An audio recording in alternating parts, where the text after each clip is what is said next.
looking, I gotta be the guy that you talk about how to do it. I'm gonna be the guy that on the House of Rags right now. We have all of everything he said. Some things are sold out, but that tells you a story that everyone's catching fire. So I use rinseless wash and snow foam as my hybrid wash throughout the year. I actually have the bottle on my cabinet. My rinseless wash of GT. I have both the 500 mils and the liter. I already went through 2, and I use it for everything. So snow foam V2 is a monster, in my opinion. My opinion. Monster. That's a big one. I like it. I'm not a PIR guy. Maz, don't look at me like that. Okay. I'm Spanish. We can't even say it. Like it took me 20 times to get that right.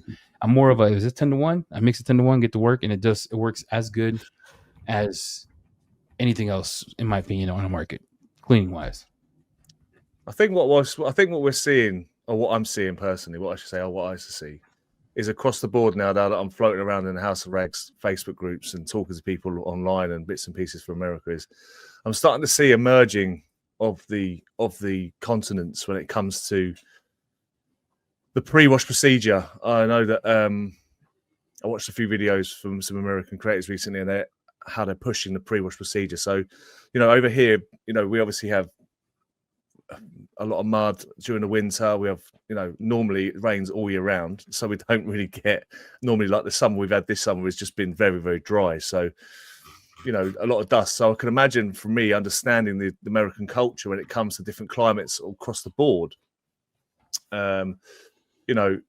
understanding what product to use in what setting is probably quite important, because what I've used to see a few years ago was just you guys throwing shampoo in a car and off you go with a mitt. Off we go. So over here, if you watch Jim Y, if you watch other creators over here, it's kind of like a multi-step process to break down dirt before we finally go into the contact wash. So, we don't have, pH neutral over here has been quite a popular word for brands to create their products for a long time. And so, there are settings that pH neutral works really well, but in some settings where you've got ceramic coatings that are clogged or certain situations, which is why GT have Decon shampoo, you have, car shampoo, you've got different products to suit different scenarios. And so it's more about the scenario you're working in than it is actually the product. And that's the most important part of understanding when you're using GT, because it's about sitting at a car,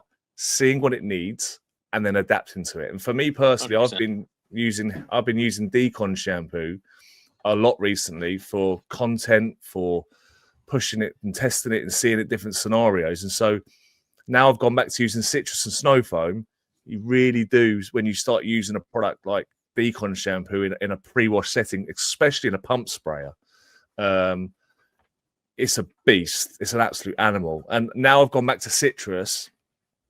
I have to change the dilution ratios because just to try and get it to match, because it doesn't compete. And so in certain settings where you've got a car that I've just done recently that's been sat for 3 years, I've got a lot of green algae around the edges. You've got a lot of baked on dirt that's been sat there. So citrus is going to be key for that situation. But so when it comes to the car shampoos, one of the things I wanted to address in this podcast is basically talking about the maintenance wash and the maintenance wash system, meaning the different products and how they sit. Because I think, when it comes to maintenance washes or just the contact wash, basically, is probably the most important part of the wash process. But John, that's where we get confused too, because we hear maintenance. This is why, good point that Maz brought up, and I want everyone in chat to understand this. Maintenance does not mean weak. Just everyone is aware of that, because when you say maintenance in the US, we're thinking, like, I think of maintenance for an interior, and this is just how we think here in the US. I'm thinking I'm going to get a quick detailer, hit it real quick, wipe it down, right? I just want everyone to know, Maz said it. I think Johnny's saying the same thing. Maintenance doesn't mean weak. It doesn't mean it doesn't clean. Just to jump on that quickly as well, is that one of the things that happened when I started speaking to Maz was, as a YouTuber, as a creator, Maz hates that word for me saying that, as a professional car cleaner, car care expert, right? Sometimes when you're making content, I was trying to fit things into holes. I was like, Maz, what about if I try it like this, doing it like that into this scenario? And he's like, well, why wouldn't you just use that? And I'm like, yeah, but like you're always trying to come up with something creative to make a video for YouTube to sort of say, let's put rinseless in a snow foam can and see how well it works. Does that make sense? And then like you're trying to shoehorn things in. the things I've been working with recently with like dash serum and tire serum, I'm not going to work with that thing, but there's certain things on the vehicle that need a certain addressing at times. And so I feel the contact wash is the most important part of the whole detail, because I think, some of the things I've talked to Maz about recently about my contact wash procedures, and we talk quite a lot about all the procedures, is actually even the straight lines scenario when it comes to washing a car. Okay, and so this pairs in quite nicely with car shampoo because of its lubricity, because it's pH neutral, because of the surfactants that are based in it. It's got this huge dilution, which you can use like 10 mil in a bucket to get your concentration for a bucket. So when you're trying to slip and slide on the car, you want that lubricity to obviously help you when you're doing a contact wash. And even recently, talking to Maz about certain things, we're talking about the actual process with the wash pads and stuff. I think it goes hand in hand with, I think always we have to understand that as much as you're reselling products, process always trumps products. But if you trump process and products together, you give Tiger Woods Titleist golf clubs, he plays really well. You give him a Hickory golf club, he's going to play pretty average. I almost agreed with that statement because there's trash products. Like a trash product is a trash product. Like a good detailer can really make trash products work really well if he knows what he's doing. But there's certain settings, if that makes sense. I have to agree. Yes, and because in my mind, I'm like, have you ever tried Cobra clubs? They suck. You ain't tried the trash we got here in America, Johnny. Yeah, so Johnny, there's a level of the trash here is a dumpster. But we say UK hit different. Y'all definitely hit different because we got some real trash cans. We should send Johnny the trash stuff that we think is trash and say wash your car with this. And it's to wash your car with this. Two things are going to happen to you. Two things are going to happen to you. One, because you get real road film there, right? I say that tongue in cheek because here in Idaho, we don't get what you get. You get real road film. Like when I see your cars, like every week, it looks like it got hit with a tsunami. You try to use this pre-wash that I send you, you're going to be pissed off. You're going to hate life. You're going to text us. Oh, you're going to have to use the whole thing. Your pressure washer is going to die. There's the difference. There's a huge gap in some areas. I'm gonna send you a box for Christmas. I'm gonna send it. Actually, I'm gonna get it. I'm gonna send it to you, and I'm gonna say, "Dear Johnny, challenge. Love Eddie." We'll go for it. But we have those products over here, and they do well in videos. But the point is, if you're going to use those trash products and you're going to wash your car like some people do 4 or 5 times a week, then those trash products you're not even going to notice because the car's never dirty. That's why rinseless exists, right? Because it's not a soap, right? It's not a soap. There's no constitution and replacement for soaps. Does that make sense? Soap is still king. Yeah, rinseless is great, but it's great for dusty cars kept in garages that are thing. It's a topic of conversation that is going to be coming soon. He's left the chat. You're talking to someone who ran his whole professional detail business with rinseless wash. Rinseless wash means $90K a year. Completely disagree. I'm also talking to someone who has 3 houses worth of garages. Eddie's garage is bigger than my house, right? So rinseless is king in Eddie's house because he has a garage.